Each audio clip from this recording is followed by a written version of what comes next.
Yo, what's up, world? It's your boy Filoshko here. You know that American dude with the incredible mood? That's me. Where the hell did I put my phone? And today, we are going to have another episode that's not necessarily about learning English. This episode is going to be focused on what Russians can learn from America. Because let me tell you guys something. Russia, some things are just better in America. And I'm going to give you 3 things in this episode that you should learn, and I'm going to explain all 3 of them in order of which I give them, okay? So don't take offense to this. This is just my opinion. I also did this video the other way around. Things Russians can learn, things Americans can learn from Russians. Now I'm doing things Russians can learn from Americans, okay?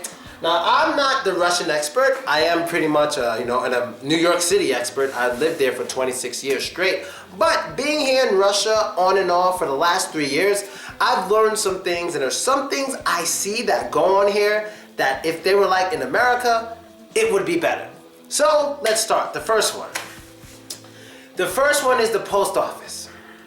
Pochta, they call it in Russia. The pochta. Da? Pochta? Da. The pochta. Let me tell you something. The most dangerous words in the Russian language is when you're in a post office, a babushka, which is like an older lady, walks into the pochta, looks you dead in the face and says, "Kto последний?" Those are the most dangerous words in the Russian language.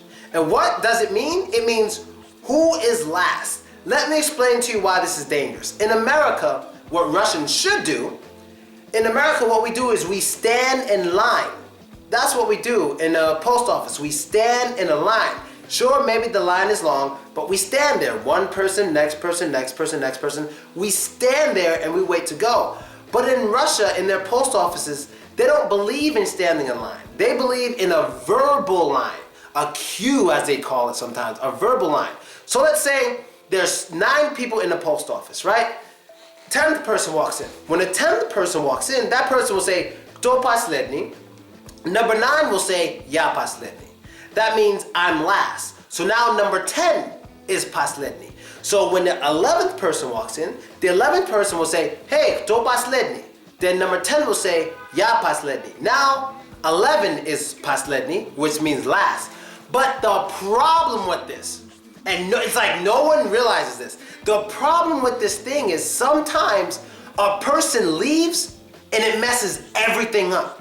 It destroys everything. So remember, if you're the 3rd person, you know who's before you and who's after you. So number 3 only knows what number 2 is doing and what number 4 is doing. Number 5 only knows what number 4 is doing and what number 6 is doing. But let's say number 7 leaves. Number 9 doesn't know when number 7 was supposed to go. Number 5 doesn't know when number 7 was supposed to go. And number 8 and 10 might not really remember where they were supposed to be because number 9 is gone. Once number 9 is gone, all hell breaks loose. Hell breaks loose. You know, no one knows who's next because number 9 broke that chain. Now there's an empty space that someone else can take, and they're not sure who takes the space because not everybody knows everybody and where they belong. Because when you're on a line, you have one person here, one person here, one person here, one person here. Everybody knows who goes next and who's last. You see them, they're standing there. But when you're sitting anywhere in a post office, they sit down, they stand up, not in any line, just a verbal line, so to say, you don't really know the order. You only know 2 people in front of you. You don't really, one person in front of you and one person behind you. You don't know more than that. So when one of those people leave, either the person in front of you or the person behind you disappears, confusion ensues. So what do I advise Russians to do? Well, I have 2 options. One thing you can do is do what we do in America. Stand in line. Stand in line. You can do it. Stand in line. It's not that hard. You can do that, or you can do what they do in Sberbank. Sberbank is the most popular bank in Russia. And what they do is they have the machine ticket system. You get a ticket, you walk in, you press what you want, you get a ticket number, you sit and wait, you wait for your number, then you go. They could do that in the post office, or they could just wait in line. So those are 2 options I believe Russians can take. Well, actually, you already have these things. You just don't do it in your post office. But I believe it should be like we have it. It should be like we have it in America. Just stand in line. And if not, take one of your own options, what you do in Sberbank, and take a ticket from the machine. It'll be much easier, and babushki will stop fighting each other all the time. Yes, shit, blah, blah, blah, all the time. They don't have to do it, okay? It'll be much better. Because I'm scared to go to the post office. I'm scared. I have to whenever I come to Russia to register, but I'm scared. I'm very scared. You know, these babushki don't play. Old women in Russia are very strong. In America, they're kind of weak, but Russian women get stronger as they get older. Why?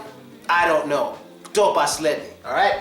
To me, kto последний is like saying siemki есть, is like the same thing. All right, next one. Next one I want to go to is, in Russia, a lot of their money is in change form. They have a lot of different type of coins, many different types of coins.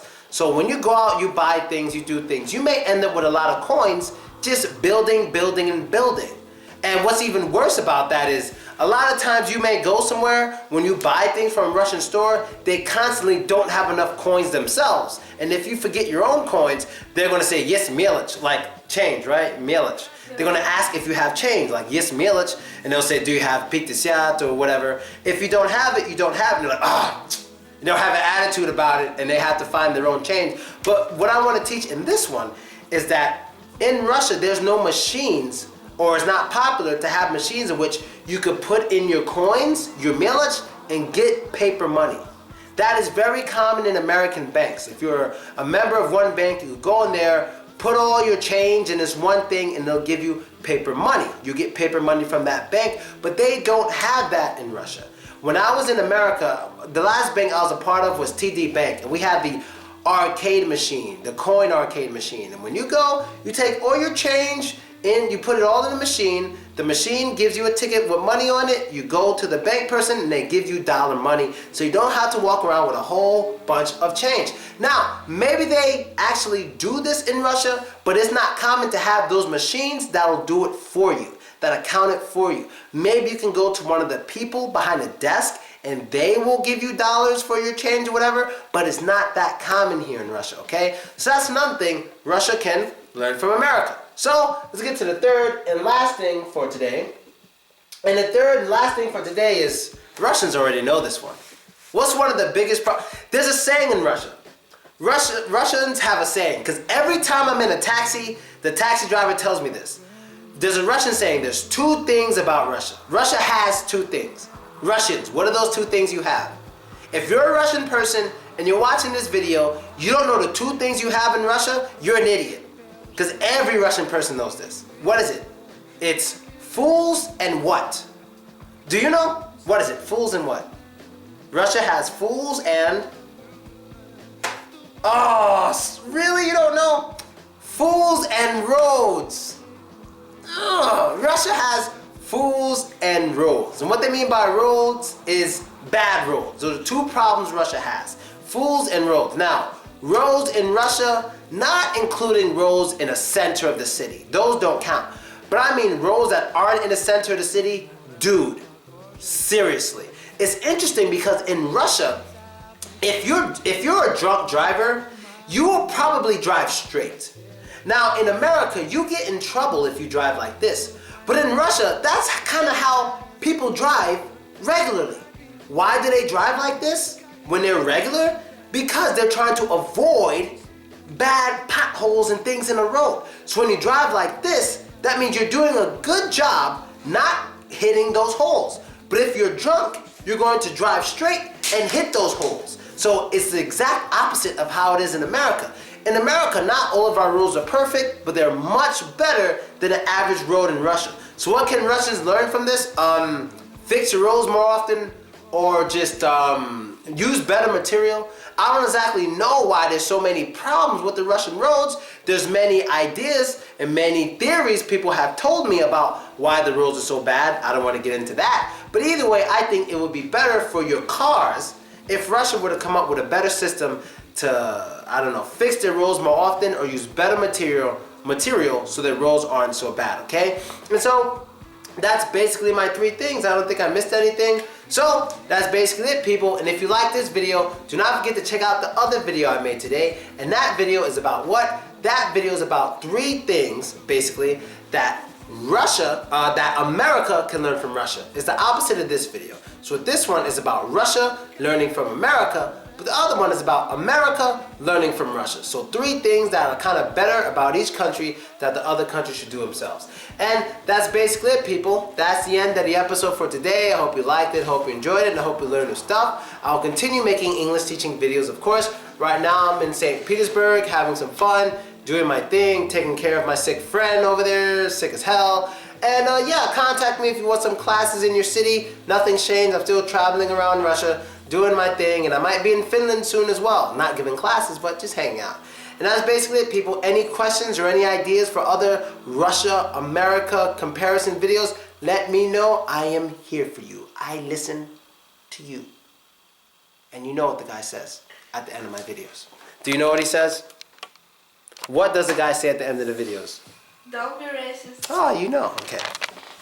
And don't be racist. So don't be... That is his catchphrase, the don't